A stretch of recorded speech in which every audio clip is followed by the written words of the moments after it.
treba, nama je granica do neba. Ovo je naša zemlja, Jugoslavija.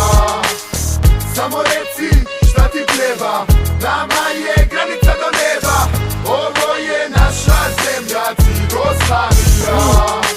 Jeftino falsifikasati, parfemi nabavimo, ljudima lažimo da po skeneriji krademo. Interesantnije zvuči kad je roba vruća, kad se jedan parfim proda odmah nas poruča. Kad vječni vatri na poziciji mali rođe infan, sa harmonikom sve nove hitove skida. Po na kraju dana od pazara porez nama plaća, na otoci provjerimo prodaj čarapa i gača. I nihadu je vrijeme da mijenja radno mjesto, policiji ko trnu oko kad je načelnik u novčanik ne stoji. Na tramu je danas gužba, šalje pojačanje, zaposle ekipu iz Bihaća da im ispunimo obećanje. Dok klizi po Sarajevu i po svijetu, sad smo mi glavni, a za par godina predajemo štafetu. Dok kretini nisu složni, dijele Jugoslaviju, mi preuzimamo profit, gradimo Cigoslaviju.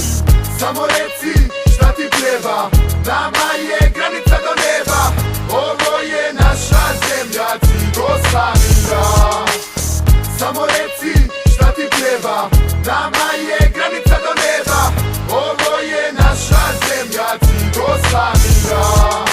I ljudi, nema više našeg dobrog duga Tirfesa, svi šupci uzeli svoj komad pite. Svi bi htjeli da se s tuđim perjem kirteći, neki cigo uspio, ni odmah dio reći elite. Bretko, ima nas svuđa, nema ništa naše sve tuđe. Samo po Evropi, po našim restoranima sebi peru suđa. Živimo po porušenih kućama, poderanih šatorima, kulturno mastirajući kupimo lovu s vatovima. Nema zeze, sve ćemo vas pokrasti, skuplja smeće, ništa ostat neće jer u snu bez nas nema sreće. Gatat ćemo vam kroz karte, od vas pravit levate, to je lako ko što je Hamtija u velikom bratu zajebo Hrvate. Krivo im što na švedski cigu za njih ne igra zletene koji jebe kad su treća liga. Kako su naivni ovi balkanski debili, nek ratuju, nek se kolju kad ne znaju kako se živi. Samo reci šta ti treba, nama je granica do neba.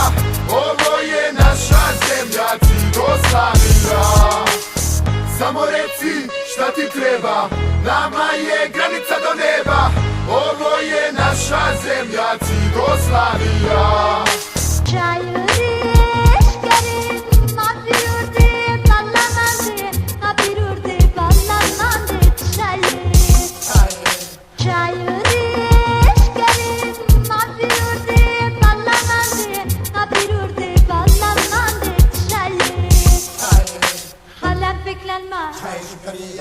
Ma vogililer irindik merçeli Halem beklenmez Ma vogililer irindik merçeli